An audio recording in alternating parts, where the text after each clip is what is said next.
Hello students, ये video आपके fourth chapter यानी डिटर्मिनेंट का है। मैट्रिक्स के बाद कंटिन्यू डिटर्मिनेंट्स। इसमें सबसे पहले हम डिटर्मिनेंट्स का डेफिनेशन, देन उसका एप्लीकेशन, देन उसकी प्रॉपर्टीज पढ़ेंगे। तो सबसे पहले मैं आपको बताऊं कि only square matrix can be solve by way of determinant. Determinant से हम मैट्रिक्स को सॉल्व करते हैं और सबसे पहला कंडीशन होता है कि मैट्रिक्स जो है वो स्क्वायर होना चाहिए, तभी हम उसकी डिटर्मिनेंट वैल्यू निकाल सकते हैं। तो अगर ऑर्डर 1 है तो सिंपल जो डिटर्मिनेंट है सेम वैल्यू हो जाएगी उसकी। लेकिन अगर टू ऑर्डर का मैट्रिक्स है, मीन्स अगर हमारे पास एक मैट्रिक्स है जिसका एलिमेंट है 2, 3, 5, 6, ये आपका 2x2 ऑर्डर का डिटर्मिनेंट है, तो इसकी डिटर्मिनेंट 2x2 ऑर्डर का मैट्रिक्स है। डिटर्मिनेंट का ये साइन होता है। अगर इसकी डिटर्मिनेंट निकालनी है तो ये साइन चेंज हो जाएगा, ऐसे आ जाएगा 2, 3, 5 एंड 6। अब ध्यान से देखो, इन दोनों को आपस में मल्टीप्लाई किया जाता है और इन दोनों को आपस में मल्टीप्लाई किया जाता है, यानी 2 into 6 और बीच में माइनस का साइन आता है 5 into 3। 2 6 जा 12 और 5 3 जा 15। ये आंसर आ गया -3। मैं जानबूझकर ऐसा एग्जांपल लिया हूँ, ये ध्यान रखना, ये मॉड का साइन नहीं है, ये डिटर्मिनेंट का साइन है।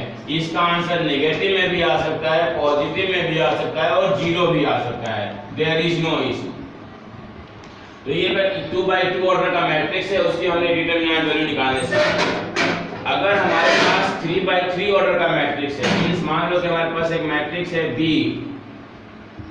ये मैट्रिक्स B है 2 3 1 0 5 7 9 8 6, और अगर आपको इसकी डिटर्मिनेंट वैल्यू निकालनी है तो ये मैट्रिक्स है, ध्यान रखना, ये हो गया मैट्रिक्स और ये हो गया डिटर्मिनेंट। तो अगर हम डिटर्मिनेंट ऑफ B निकालना चाहते हैं तो ये डिटर्मिनेंट ऑफ B का साइन आ जाएगा 2 3 1 0 5 7 9 8 6।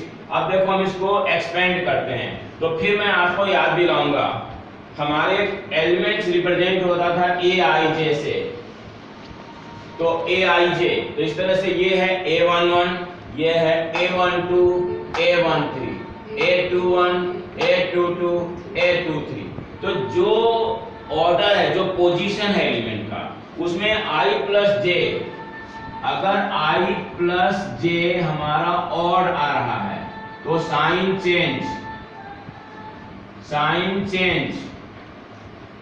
चेंज का मतलब अगर यहाँ पर पॉजिटिव है तो वो नेगेटिव हो जाएगा, और अगर नेगेटिव है तो वो पॉजिटिव हो जाएगा। लेकिन अगर I प्लस J हमारा इवन हो रहा है तो सेम साइन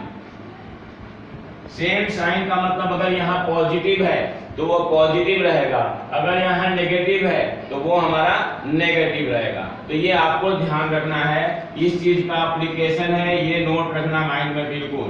अब हम इसको एक्सपेंड कर रहे हैं, तो इसको एक्सपेंड करने में अगर हम सबसे पहला एलिमेंट देखें तो ये A11 है, A11 यानी 2 हो गया, तो ये एज इट इज साइन यानी कि 2 आएगा, और हम सब डिटर्मिनेंट में कन्वर्ट करेंगे इसका, यानी अब इसको और इसको छोड़ दो। अब इसको और इसको छोड़ने के बाद ये जो एलिमेंट आ रहा है वो लिखो यहाँ पर 5 7 8 6। देयर आफ्टर ये 3 लोगे, तो बच्चों 3 का पोजीशन देखो, तो ये है A12 का मतलब होगा 1 + 2 3 का मतलब और, इसलिए यहाँ पर माइनस का साइन आएगा, और इसको छोड़ो 0 7 9 और 6। उसके बाद जो तीसरा एलिमेंट है ये 1 A13, और A13 1 + 3 is 4 एंड 4 का मतलब पॉजिटिव, तो ये यहाँ पर प्लस का आ गया साइन और 1 आ गया नंबर, इसको और इसको छोड़ देंगे तो 0 5 9 8। अब हमारे पास 3/3 से 2/2 में कन्वर्ट हो गया, और 2/2 में कन्वर्ट होने के बाद हम इसको सॉल्व करेंगे, जैसा अभी आपने देखा था। 5 6 जा 30 -6 8 7 जा 56, -3 इंटू 0 6 जा 0, यू नो 0 किसी नंबर से मल्टीप्लाई करने पर 0 हो जाता है, -9 7 जा 63 एंड प्लस 1 0 8 जा 0 -9 5 जा 45। तो अब आप इसको सॉल्व करो, 2 इंटू इसको माइनस करोगे तो आई थिंक सो कि माइनस का 26 और ये 3 इंटू माइनस का 63 और प्लस 1 इंटू माइनस का 45। तो बच्चों ये हो जाएगा माइनस का 52 और ये हो जाएगा माइनस माइनस प्लस 3 3 जा 9 3 6 जा 18 189 और माइनस का 45, यानी 189 में ये दोनों निगेटिव को प्लस करो, 5 और 2 7 और 4 और 5 9। अब ये आ जाएगा 9 में से 7 गया 2 और 18 में से 9 गया 9, इसका आंसर आ गया 92। अब यहाँ पर मैं आपको क्लियर कर दूं, अगर 1 by 1 का मैट्रिक्स है, फिर से एक एग्जांपल से दे रहा हूँ। अगर मान लो कि आपके पास मैट्रिक्स ए है जिसमें एक ही एलिमेंट है 7, तो इसकी डिटरमिनेंट वैल्यू जो हो जाएगी वो 7। अगर 2 by 2 का है तो ये आपको बता दिया। अगर 3 by 3 का है, remember again only square matrix can be solve by way of determinant, ये नोट कर लेना, only square matrix can be solve by way of determinant. 3 by 3 का है तो उसको हमने पहले 2 by 2 में सब मैट्रिक्स बना करके उसकी डिटरमिनेंट निकाल के सॉल्व की। अगर ये 4 by 4 का है तो वो पहले 3 by 3 में आएगा, फिर 2 by 2 में आएगा, फिर सॉल्व होगा। लेकिन आपको अप टू 3 ऑर्डर तक ही पढ़ना है इस क्लास में। अब मैं आपको बता रहा हूँ कि इसका एप्लीकेशन कैसे करेंगे, इसको हम अप्लाई कैसे करेंगे। तो इसके एप्लीकेशन से आपको एरिया ऑफ ट्रायंगल निकालने के लिए आता है। एरिया ऑफ ट्रायंगल आपने 11th क्लास के कोऑर्डिनेट ज्योमेट्री में भी सीखा है, लेकिन यहाँ आपको डिटरमिनेंट के हेल्प से एरिया निकालना है। एरिया ऑफ ट्रायंगल का फॉर्मूला होता है half determinant of x1 y1 1 x2 y2 1 x3 y3 1। अब इसको इसके जो x1 y1 है वो ट्रायंगल का आपका वर्टिसेज है।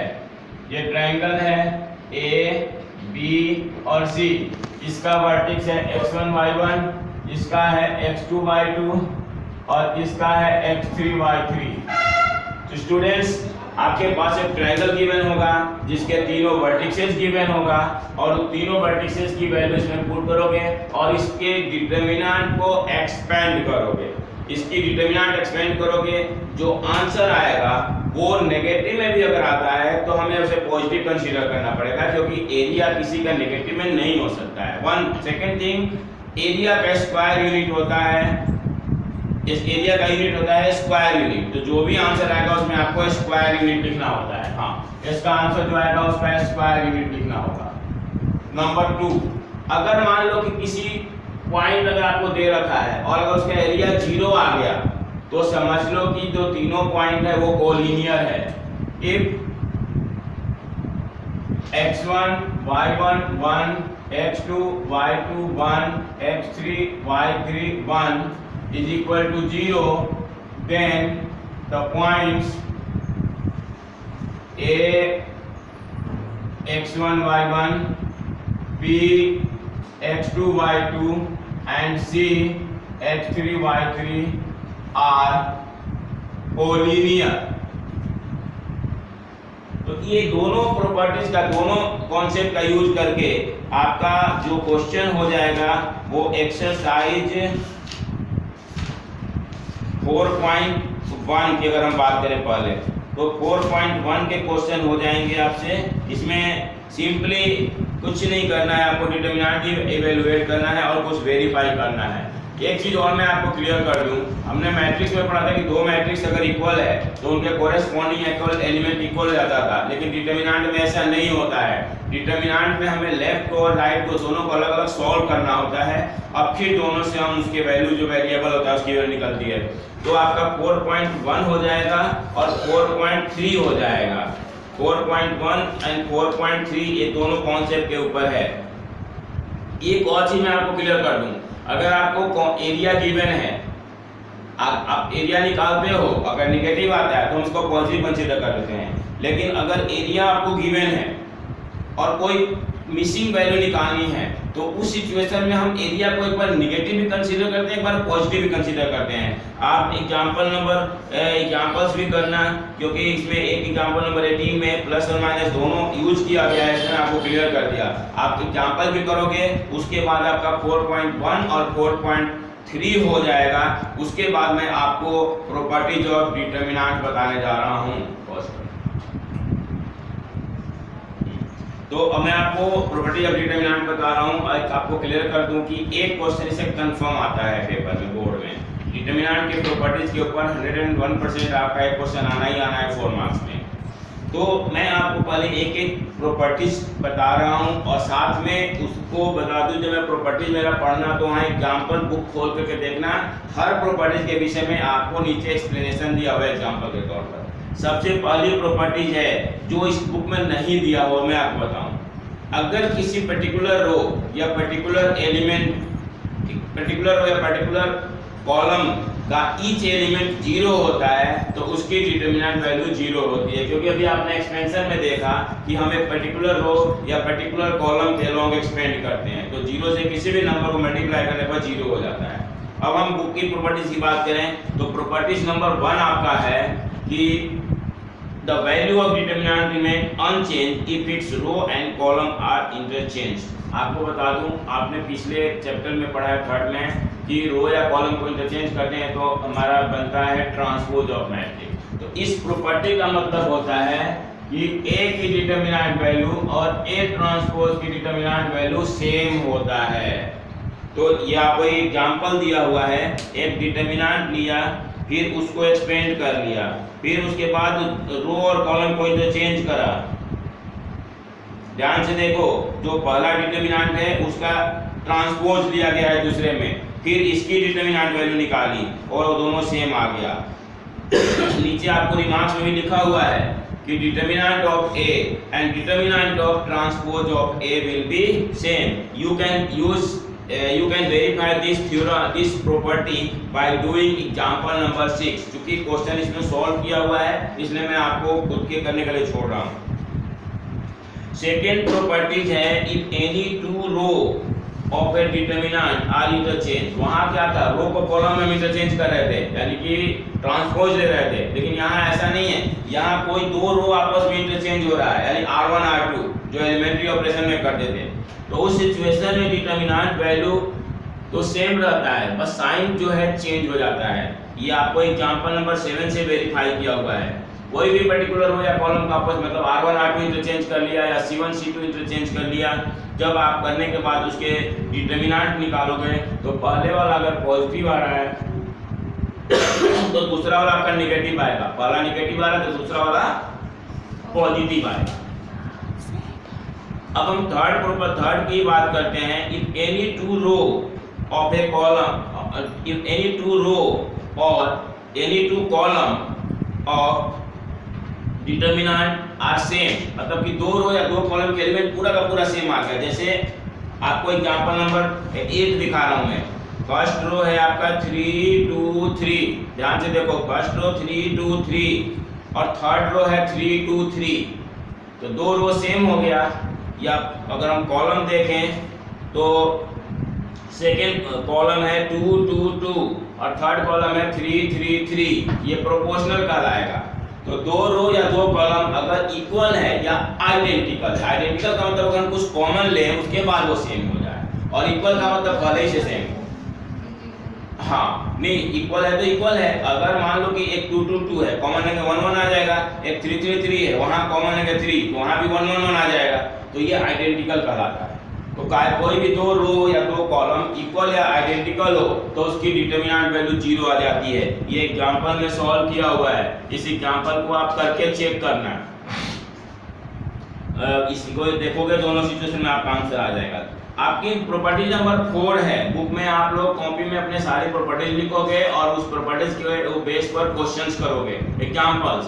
देन ये कंफर्म हो जाएगा, याद हो जाएगा। उसके बाद एक्सरसाइज या क्वेश्चन करने में कोई समझ में दिक्कत नहीं आएगी। अदरवाइज अगर इसमें नहीं करोगे तो आपको प्रॉब्लम आ सकती है। इसलिए पहले जरूर इसको करना, फिर मैं आपको टाइम दूंगा तब जाके इसके क्वेश्चंस के सॉल्यूशन को भी कभी वीडियो बनाकर भेजूंगा ताकि आपको समझ में आ जाए। प्रॉपर्टीज नंबर 4 है, किसी पर्टिकुलर रोज या पर्टिकुलर कॉलम को, पर्टिकुलर रो या पर्टिकुलर कॉलम मतलब ये नहीं कि हर एलिमेंट को, ध्यान रखना मैट्रिक्स में अगर हम एक नंबर से मल्टीप्लाई करते थे तो हर एलिमेंट मल्टीप्लाई हो जाता था, लेकिन डिटरमिनेंट में ऐसा नहीं होता है। किसी एक रो या किसी एक कॉलम में मल्टीप्लाई करना होगा तो डिटरमिनेंट उतने ही टाइम्स चेंज हो जाएगा। मीन जैसे आपको देखो डिटरमिनेंट एक दिया हुआ है, मान लो सपोज एक एग्जांपल हमारे पास डिटरमिनेंट ऑफ a है और इसकी वैल्यू आ गई 5। अगर हम 2 टाइम्स ऑफ फर्स्ट रो को अगर हम 2 से मल्टीप्लाई कर देंगे तो फर्स्ट रो को 2 से मल्टीप्लाई कर दोगे तो जो डिटरमिनेंट ऑफ 2 होगा, डिटरमिनेंट जो होगा वो 2/10 हो जाएगा। लेकिन एक चीज और ध्यान रखना, अगर 2 ऑफ a है ऐसे तो 2 का पावर n इंटू a होता है। मतलब अगर हमने मैट्रिक्स में ही मल्टीप्लाई कर दिया तो वो हर एलिमेंट मल्टीप्लाई हो जाता है। और उसमें आपको आगे इसमें दिखेगा, प्रॉपर्टीज में कहीं लिखा हुआ मिलेगा कि अगर हम हर एलिमेंट को मल्टीप्लाई करेंगे तो जितने रो होगा उतना पावर आ जाएगा 2 का। उसके बाद हमारी प्रॉपर्टीज है कि अगर मान लो किसी पर्टिकुलर रो या पर्टिकुलर कॉलम में 2 एलिमेंट आ रहा होगा तो हम उस डिटरमिनेंट को ब्रेक करके 2 डिटरमिनेंट बना सकते हैं। अगर 3 आ रहा होगा तो हम उसको 3 डिटरमिनेंट बना सकते हैं। डिटरमिनेंट को ब्रेक तो किया जा सकता है लेकिन डिटरमिनेंट को ऐड नहीं किया जा सकता, ध्यान रखना। मैं आपको दिखाऊं एग्जांपल, पेज नंबर 113। ये देखो a1 + λ1, a2 + λ2, a3 + λ3, b1 b2 b3, c1 c2 c3। इसको ब्रेक करके 2 डिटरमिनेंट बना लिया। आप इसको चाहो कि दोबारा इनको ऐड कर लें तो ये ऐड नहीं होगा। एक बार ब्रेक डाउन हो जाता है तो ये ऐड नहीं होता है। हाँ, इनको दोनों को सॉल्व करोगे और फिर ऐड करोगे तो LHS और RHS सेम आएगा। इसमें वेरीफाई करके आपको दिखाया हुआ है और इसके बेस पर आपका एक एग्जांपल भी किया हुआ है। आप ब्रेक करके डिटरमिनेंट निकालो या डायरेक्ट निकालो, आपका डिटरमिनेंट सेम आएगा। 6th प्रॉपर्टी जो है वो सबसे इंपॉर्टेंट प्रॉपर्टीज है। इसके ऊपर मैं आपको क्वेश्चन करके बताऊंगा तो आपको ज्यादा क्लियर हो जाएगा। ये एलिमेंट्री ऑपरेशन में भी हमने किया था। R1 tends to R1 + K R2 या C1 tends to C1 + K C2। किसी पर्टिकुलर रो या पर्टिकुलर कॉलम में किसी कांस्टेंट से मल्टीप्लाई करके उसे स्पेसिफिक रो या स्पेसिफिक कॉलम में हम ऐड कर सकते हैं, सब्ट्रैक्ट कर सकते हैं। तो ये आपके डिटरमिनेंट्स हैं, इनकी प्रॉपर्टीज हैं। इन प्रॉपर्टीज के बेस पर आपको एग्जांपल्स खुद करना होगा। एक्सरसाइज का मैं क्वेश्चन आपको बता दे रहा हूं, फिर आपका इसमें कॉन्सेप्ट क्लियर हो जाएगा। देखो बच्चों, मैंने जैसा भी को बताया, क्वेश्चन के लिए सबसे पहले आपको एग्जांपल्स करना है। एग्जांपल्स करोगे तभी जाकर एक्सरसाइज को समझने में आपको आसानी रहेगी। इसमें जो शुरू के 5 क्वेश्चन हैं वो बिल्कुल हिंट देने लायक हैं, तो मैं आपको इसमें हिंट दे रहा हूं। ध्यान से देखो, शॉर्ट फॉर्म में हिंट देकर कर रहा हूं, आप लोग उसको करना और आपस में इसका सॉल्यूशन शेयर करना। जो पहला क्वेश्चन है, अगर हम इसको करने के लिए हमारे पास 2 ऑप्शन है।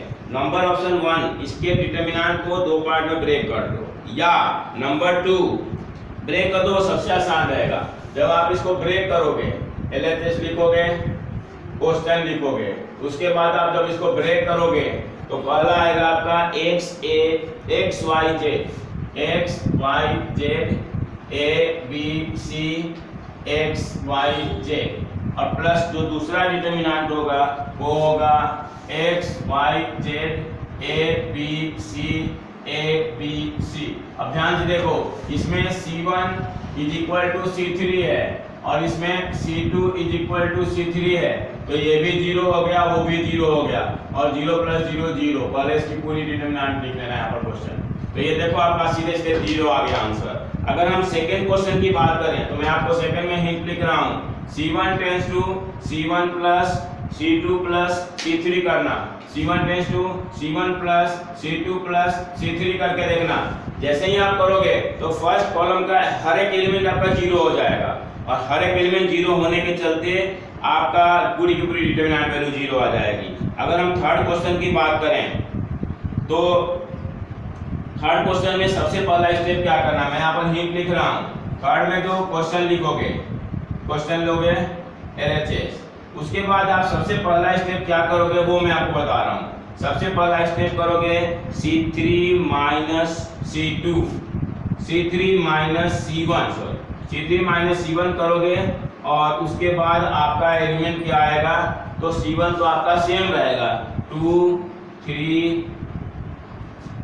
3 5 7 8 और 9, और जब थर्ड कॉलम में से फर्स्ट कॉलम माइनस करने का मतलब है 65 में से 2 माइनस करोगे तो 63 आएगा, 75 में से 3 माइनस करोगे 72 आएगा, और 86 में से 5 माइनस करोगे 81 आएगा। अब आप ध्यान से देखो, क्या आप थर्ड कॉलम में से कुछ कॉमन ले सकते हो क्या? 9, तो जब आप यहाँ से 9 कॉमन ले लोगे तो यहाँ पर क्या आएगा 7 8 9, फिर आपका सेकेंड कॉलम और थर्ड कॉलम आइडेंटिकल और इक्वल हो जाएगा, तो इसकी डिटरमिनेंट वैल्यू इक्वल है, इक्वल टू 0 हो जाएगा। वैसे हम इसको डायरेक्ट भी 0 लिख सकते हैं, ये 0 लिख देंगे because C2 and C3 are identical. ये आइडेंटिकल का मतलब प्रोपोर्शनल भी होता है, तो इस तरह से आपका ये क्वेश्चन हो जाएगा। अगर हम फोर्थ क्वेश्चन की बात करें तो फोर्थ क्वेश्चन में आप पहले ब्रैकेट ओपन कर दोगे, ब्रैकेट ओपन करोगे और ब्रैकेट ओपन करने के बाद ब्रैकेट ओपन करने के साथ आपका बच्चों आ जाएगा इसमें 1 1 1 BC CA AB। पहले आप LHS लिखोगे, क्वेश्चन उतारोगे, फिर ब्रैकेट ओपन करोगे, तो ब्रैकेट ओपन करोगे तो यहाँ आएगा AB प्लस AC, यहाँ आएगा BC प्लस AB, यहाँ आएगा CA प्लस BC। उसके बाद आप क्या करोगे कि C3 tense to C3 plus C2, यानी C2 को लेकर उसमें प्लस कर दो। याद है आपको एलिमेंट्री ऑप्शन में भी आपने ऐसे किया हुआ है। जैसे ही आप इसको प्लस करोगे ये सेम रहेगा, BC CA AB सेम रहेगा, ये ले जाकर इसमें ऐड करो तो AB plus BC plus CA, BC plus AB plus CA, CA plus BC plus AB। अब आप ध्यान से देखो तो ये तीनों सेम हैं, तो हम क्या करेंगे, taking AB plus BC plus CA common from C3, third column से कॉमन ले लेंगे तो AB plus BC plus CA आ जाएगा बाहर। बच्चों फर्स्ट में कोई चेंज नहीं, क्योंकि हमने कॉलम कॉमन कहाँ से लिया है, थर्ड से, तो फर्स्ट हमारा एज इट इज रहेगा। अब सेकंड भी हमारा एज इट इज रहेगा, क्योंकि हमने कॉमन लिया है थर्ड से, BC CA और AB। अब आप यहाँ से AB plus BC plus CA common लिए हो, AB plus BC plus CA यानी 1 हो गया, AB plus BC plus CA। आपने पढ़ा हुआ है कि प्लस में A प्लस B हो या B प्लस A हो, कोई फर्क नहीं पड़ता। AB plus BC plus CA, ये भी 1 आ गया। अब ये दोनों सेम हो गया तो इसकी वैल्यू आ गई 0, मतलब AB plus BC plus CA into 0। क्यों? Because C1 is equal to C3, तो इज इक्वल टू ये किसी भी नंबर से मल्टीप्लाई करने पर 0 आ जाएगा। तो इस तरह से ये बड़े ही आसानी से क्वेश्चन हो जाएंगे। अगर हम फिफ्थ क्वेश्चन की बात करें, तो मैं आपको इसके लिए हिंट दे रहा हूं, उसके बाद आप ट्राई करना। फिफ्थ में आपका R1 tense to R1 plus R2 plus R3 कर लेना। उससे क्या होगा कि फर्स्ट कॉलम में आपका twice of A plus B plus C, twice of P plus Q plus R और twice plus of X plus Y plus Z आएगा। फिर आप फर्स्ट रो से 2 कॉमन ले लेना। उसके बाद आपको क्या करना होगा, R2 tense to R2 minus R1 और R3 tense to R3 minus R1। उसके अगले स्टेप में आपको क्या करना होगा, नेक्स्ट में R1 tense to R1 plus R2 plus R3, और उसके नेक्स्ट में क्या करना होगा, सेकेंड रो से माइनस कॉमन, थर्ड रो से भी माइनस कॉमन, फिर आपका राइट हैंड साइड आ जाएगा। अगर फिर भी कोई दिक्कत आएगी तो मैं आपको इसका सॉल्यूशन भी भेज दूंगा, बट मैं जो अभी वर्डिंग बोल रहा हूँ उसको याद रखना। सबसे पहला step R1 tends to R1 plus R2 plus R3। दूसरा step taking 2 common from first row. तीसरा step R2 tends to R2 minus R1 और R3 tends to R3 minus R1। तो सेकेंड रो और थर्ड रो में जो number आएंगे, जो term आएंगे वो नेगेटिव में आएंगे। फिर उसके अगला step R1 tends to R1 plus R2 plus R3। वहां पर आपको जो रिमेनिंग बचेगा केवल A P X। सेकंड में आएगा minus B minus Q minus Y. Third में आएगा minus C minus R minus J. फिर सेकंड रो से माइनस कॉमन ले लेना, थर्ड रो से भी माइनस कॉमन ले लेना और माइनस इंटू माइनस प्लस हो जाएगा। फिर जो राइट हैंड साइड है वो आपका आ जाएगा। तो इस तरह से आपका टारगेट होगा कॉमन लेना, अगर हो सकता है तो। नेक्स्ट टारगेट होगा जीरो बनाना अगर पॉसिबल है, फिर कॉमन लेना। उसके बेस पर आपके क्वेश्चंस होंगे। आप ट्राई करो पहले, फिर नहीं आता है तो मैं आपको इसके क्वेश्चंस बना के भेज दूंगा और उस तरह से आप 4.1, 4.2 और 4.3 के क्वेश्चंस को कर सकते हो। उसको करने के बाद आपको मैं एक वीडियो बना के भेजूंगा माइनर्स एंड कोफैक्टर्स। उसके बाद आ जाएगा हमारा adjoint of matrix, inverse of matrix. तो फिर आपको नेक्स्ट जो दो एक्सरसाइज हैं 4.4 एंड 4.5 उसके क्वेश्चन हो जाएंगे। फिर एक एप्लीकेशन अलग रह जाएगा। फिर पहले आप इसको ट्राई करो। Okay, thank you.